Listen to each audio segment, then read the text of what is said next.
Okay.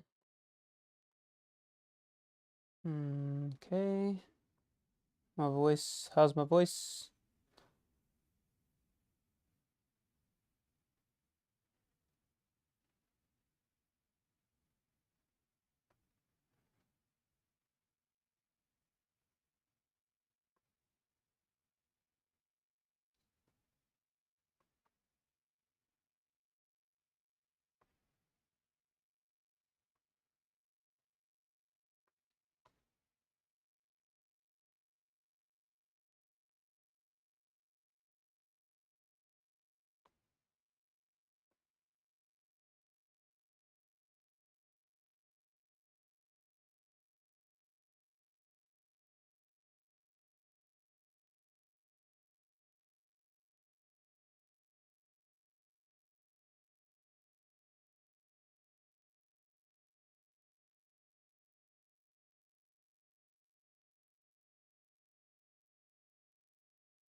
Okay.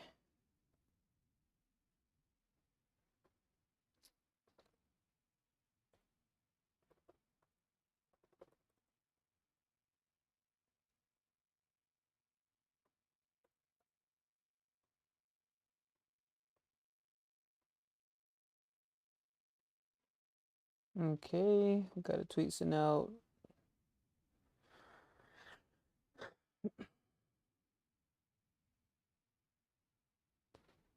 All right.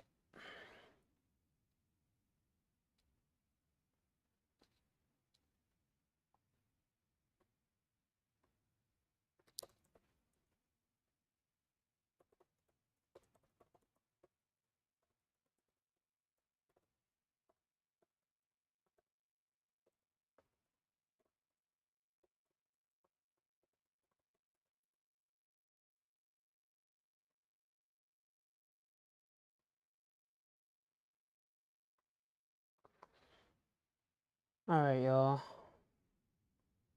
I'm kind of liking this jam right here. We got to put a pause to that. I think my voice is working good. Yes, we're good. All right, so it's been a little minute.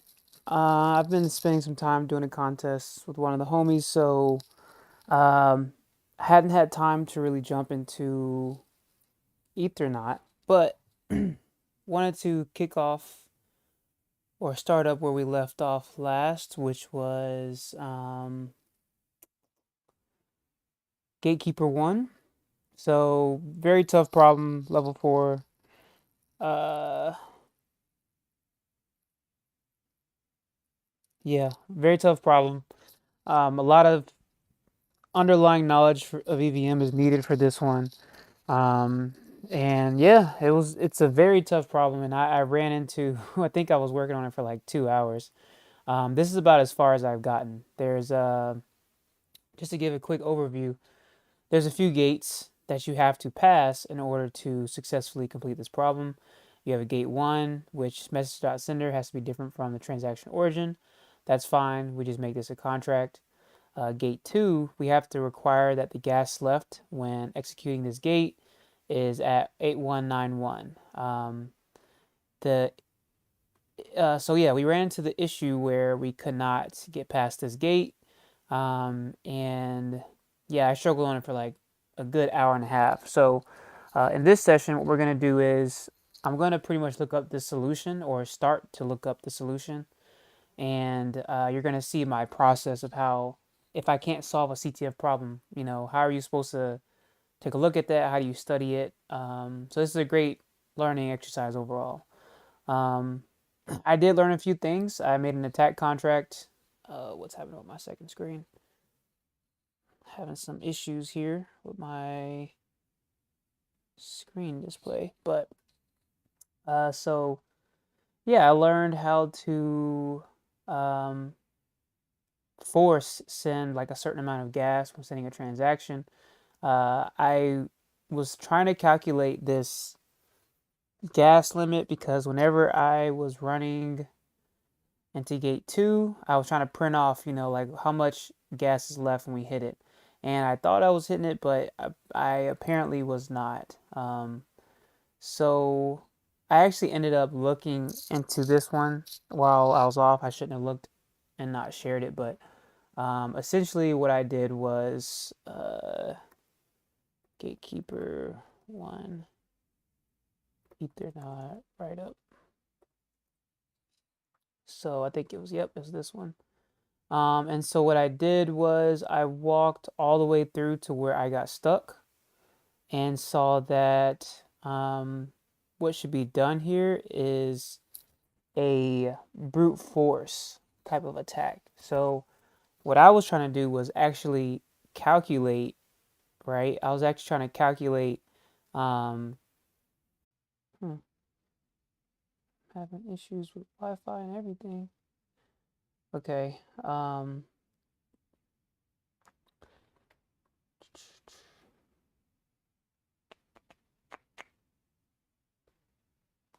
Yeah, didn't know the syntax for a for loop, and semicolons.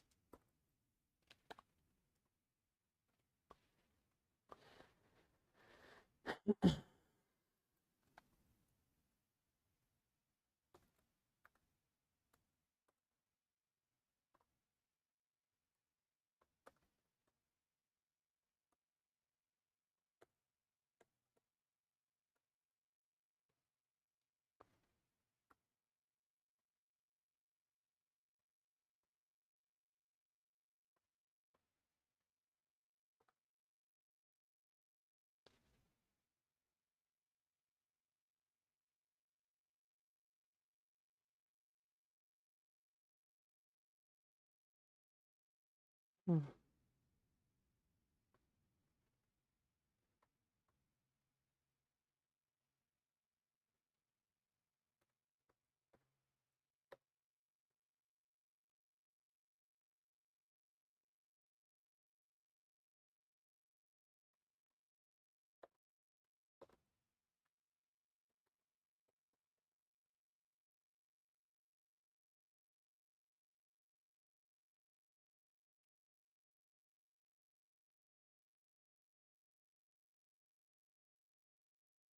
Oh, no. So it looks like the for loop has to be the outermost thing right here. The try catch statement is supposed to look something a little different.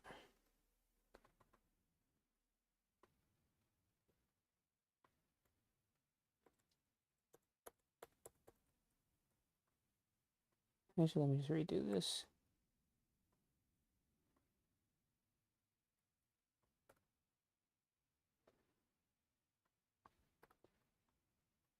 Hmm.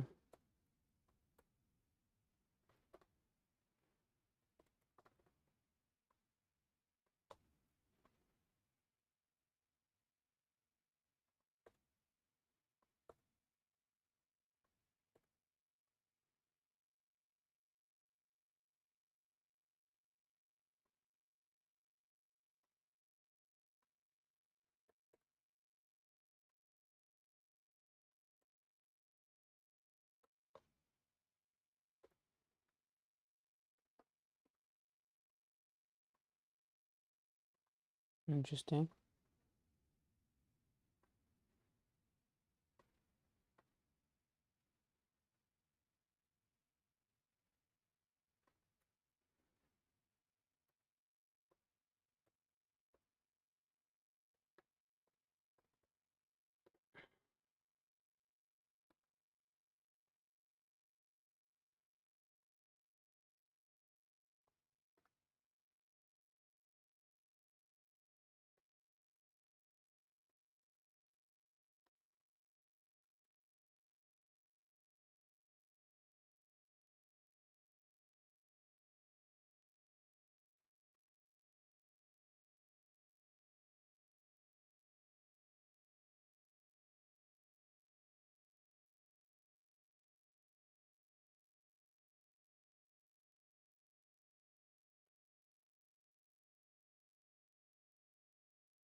Okay, so yeah, just looking at that, I honestly didn't even look too much into it. I just know that it was best to try this with a brute force attack. I'm a little confused as why they start off with like a really high number for gas. Um, because I wasn't running into an issue of, or sorry, whenever I was looking at gas left, I didn't need that much, right? Um,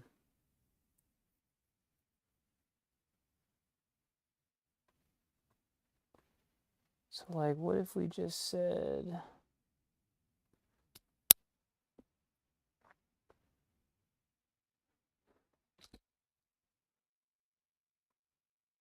plus I?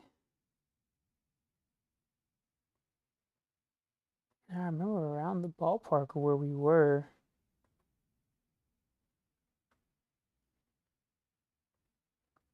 Those transactions really were not that expensive.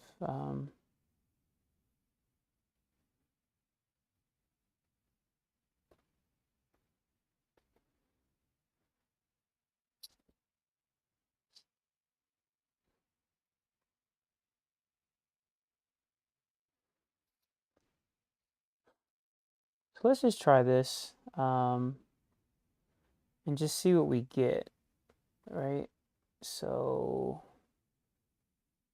attacker contract, make sure we're uh, gatekeeper, exploit using contract, tech.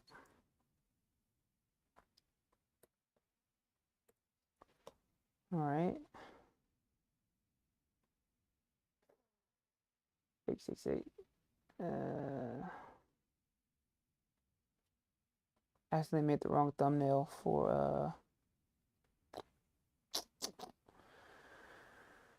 I made the wrong thumbnail used for this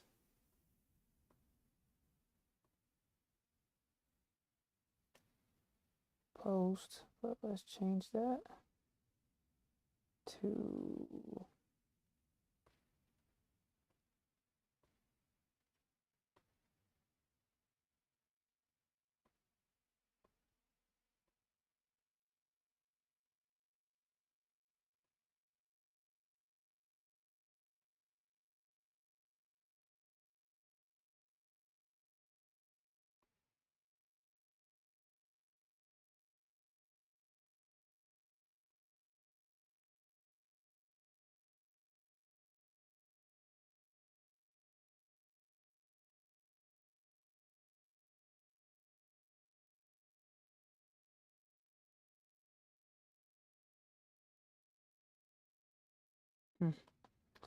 Okay, maybe that'll update,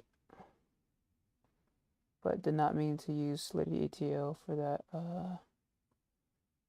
thumbnail. All right, so few things. Yeah, so set up for attack locally. Oh, I don't really need a lot of this stuff. This is some of the things from last time.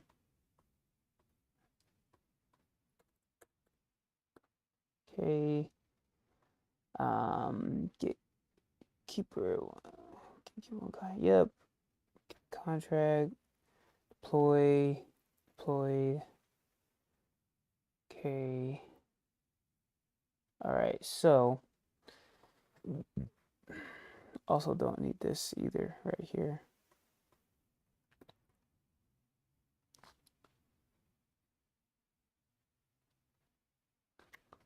So we call that attack. All right. So for this, we call our attack as normal and try to see what we get. So I think I can go ahead and run this. What's the error here? That's fine. No error here. I do need to import our head though if I'm going to do that. Unless it's just like automatically in there, but this should work. Okay.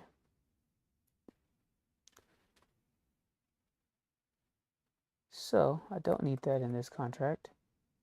I can actually remove this.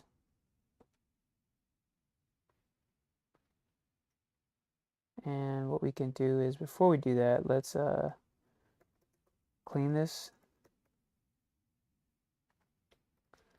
Let's actually use a different version of Node. And then let's compile.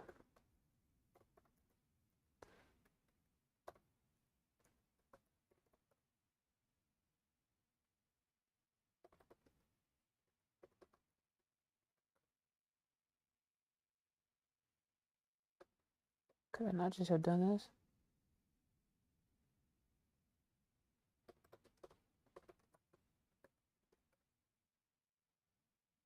Okay, interesting. So now we can do yarn test.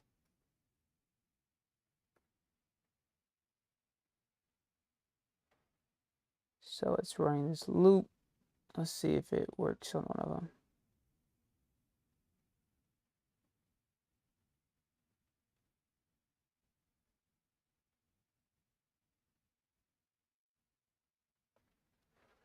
I didn't get a console message.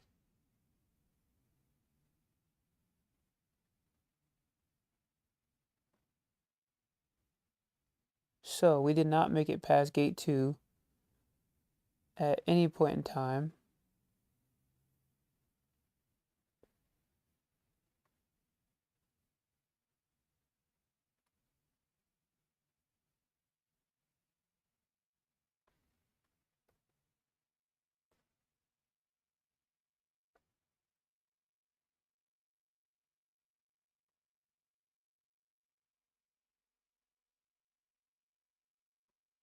And let's take this out. Let's try this.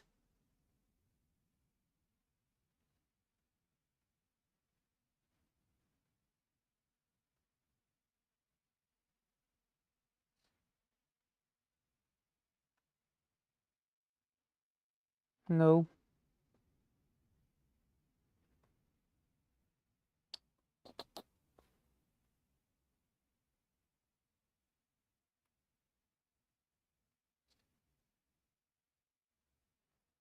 I wonder is it my console log that's not messed. Let's try this.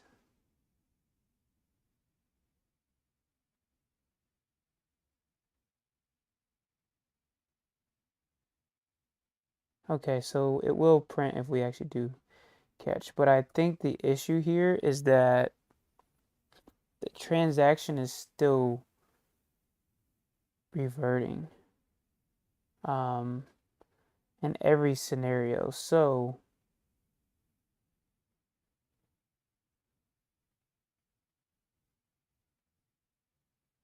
let's say we were to comment this out.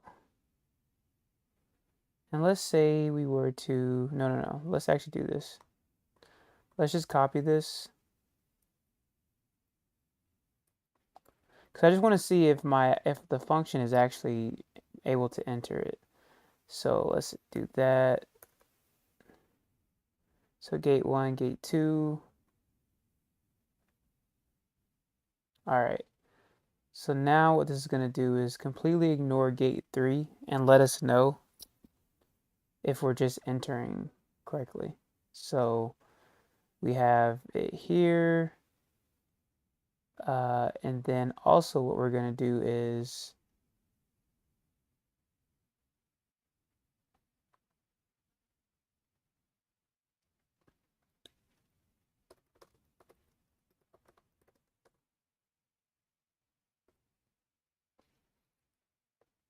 %s.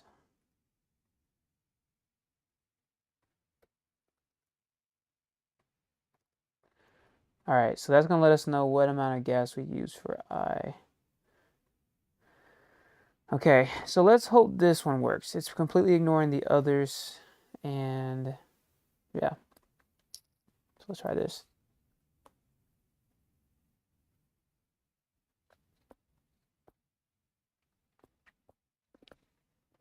Nice. So that shows us we made it past gate 1 and 2 because we got hit gate 2. And I already knew I was making it past gate 1 just because of the last error messages. It was letting me know that my statements were failing here. So we figured this part out with the help of write-ups. I think I still don't understand why we needed this much gas. I'm pretty sure we could have just said, like, or not, I'm pretty sure, but let's see that. Actually, it may not run because there was a lot of gas I used in that one. So let's see.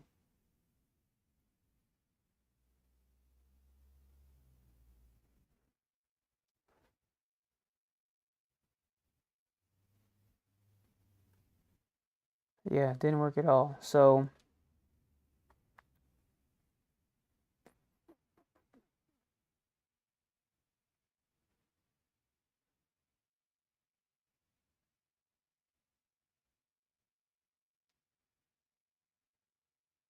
even by adding it, yeah, so transaction is going to cost a certain amount of gas. The whole nine. There's just a lot of gas that's being used. So make this 100,000 is the key, huh? I definitely wouldn't have got that one. All right, so we made it past gate 2.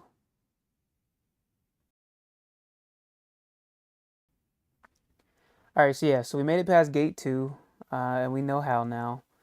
We have to use a brute force style attack, and now the tricky part, the even trickier part, is getting past gate 3.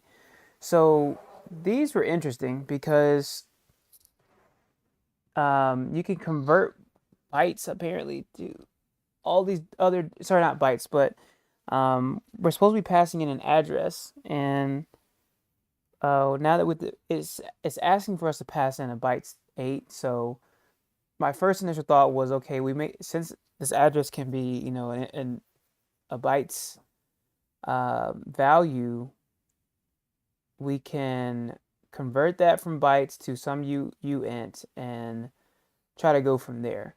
I think with this, I really need to read the write-up on understanding this part. I didn't touch that. I was solely stuck on the gas section. So what we're going to do is try to understand how this piece is working, and just see what we get. So from what we did here,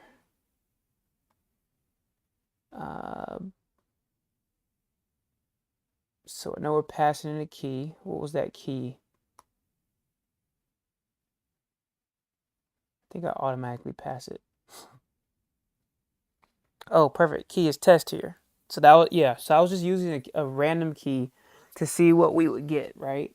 So now we have to figure out how to actually start getting some of these gate messages. So I'm not going to read the write up since we've got past this point. I'm going to just test my knowledge or try to test my knowledge of understanding this piece. So it's requiring a UN32, UN64, the gate key is equal to UN16, UN64 of gate key.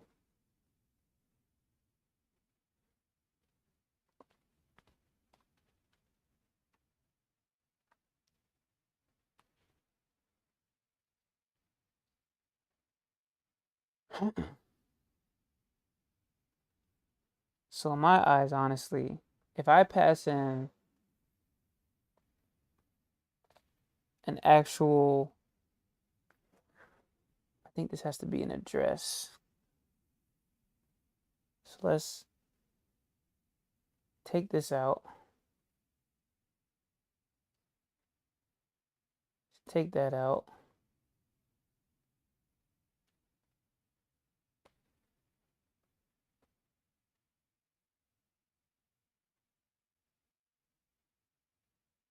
Or actually, let's run that a few times because I want to see what would happen. Yeah, I want to see what would happen if I just run it a few times.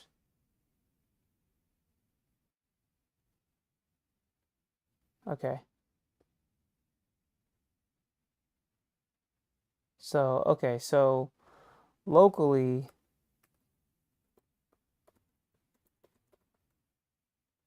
3144. So right now we're going to use 3144. We're not going to,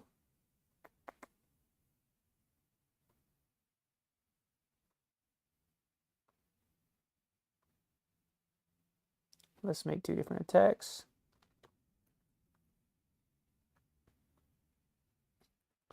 So right now we're only going to use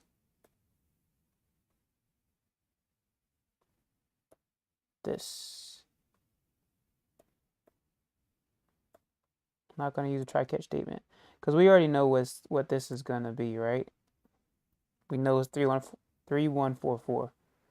So the reason I'm doing this is because I want to use error messages to tell me where I'm going wrong. So let's uncomment gatekeeper.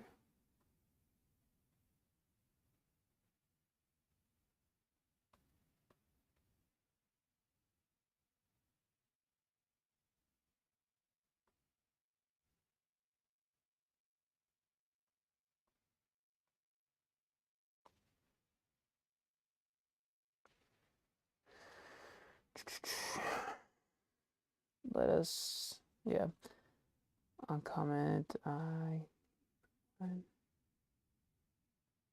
we're going to not use this inner function because we know the magic number. And bytes 8, gate key, and gate key is going to have to equal to that.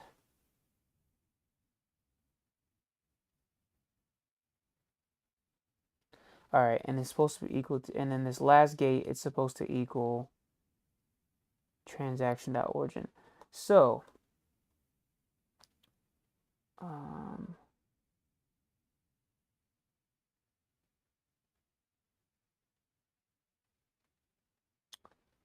actually, I do wonder what transaction origin is in this case.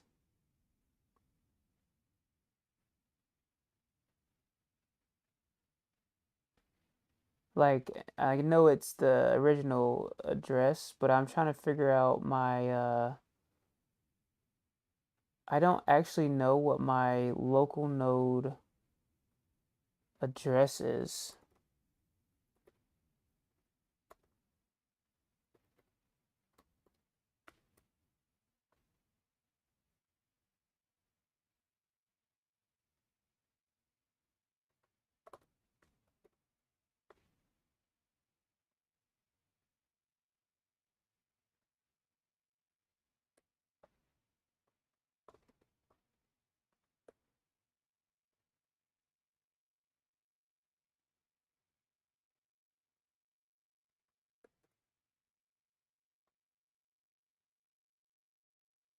Is that it?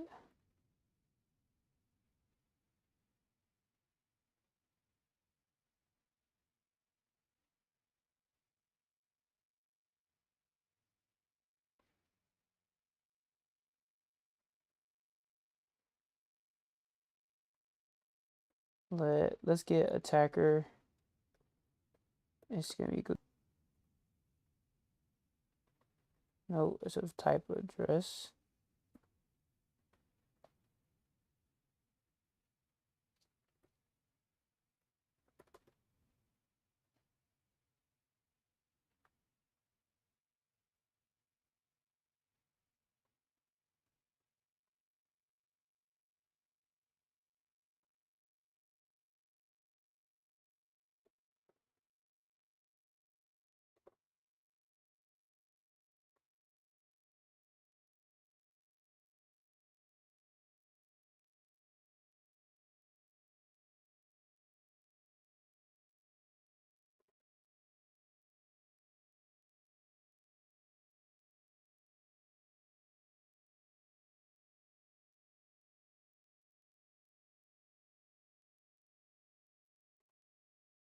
Okay, maybe just string.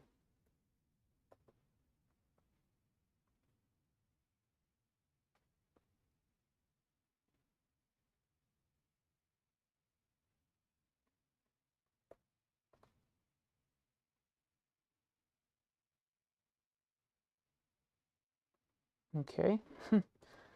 Let's try signer with address.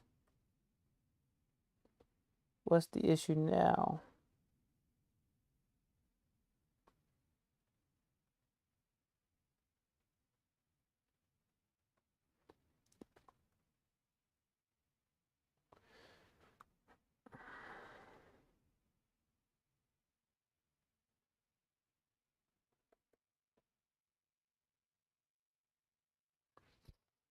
The type signer with address.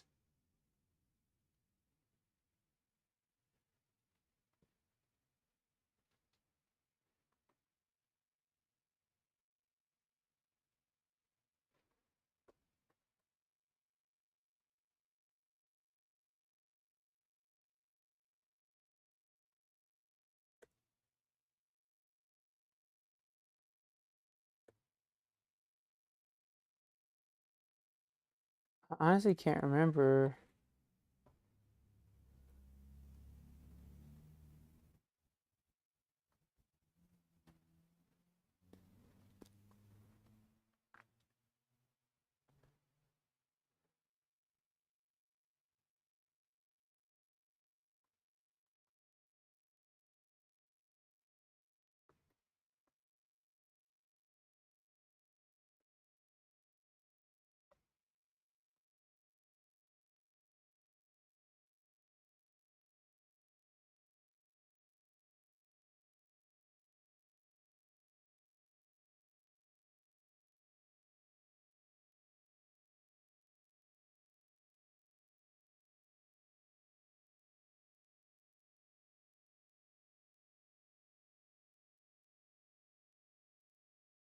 Interesting. Okay.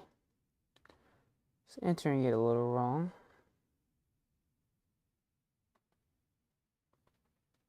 So let's get signers.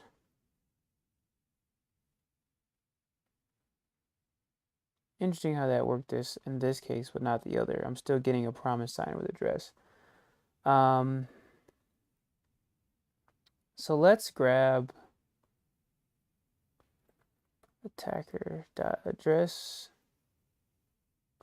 just so that I can see what is that bytes value supposed to be.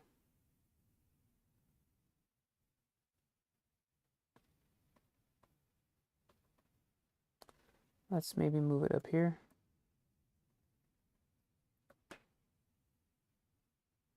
Okay. So this looks like that is my actual transaction origin address, right? Because our signers for any of these transactions is going to be, if you use ethers.getSigners, you essentially get the externally owned account that's being used. So let us try to end this attack. Oh no. I need some charge. Some charge. Alright. So in this case, let's maybe use this. Yeah, we're still going to use our modified attack. Oh.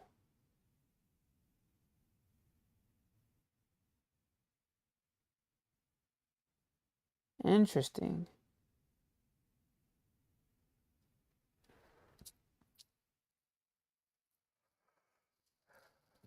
The type by 8 was larger than the type.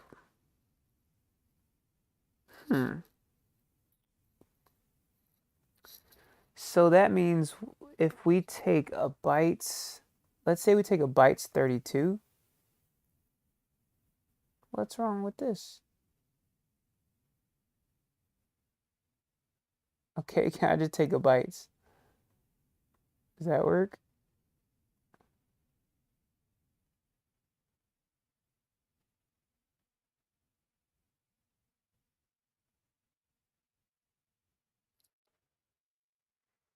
Bytes. Memory. And then let's take bytes 8 equals bytes 8. Long key.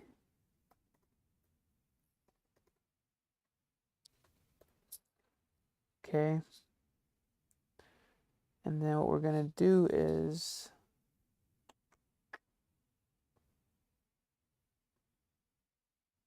in our bytes 8 long key, we're going to take bytes 8 and we're going to try to get a short key.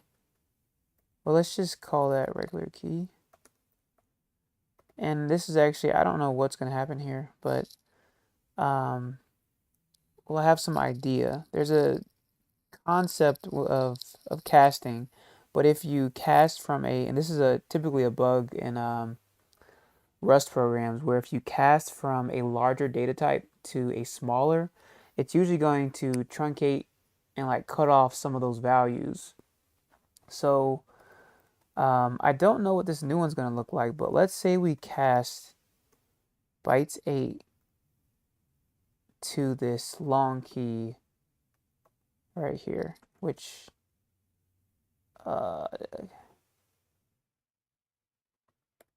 it's a key. Oh no. Okay, what if I did storage?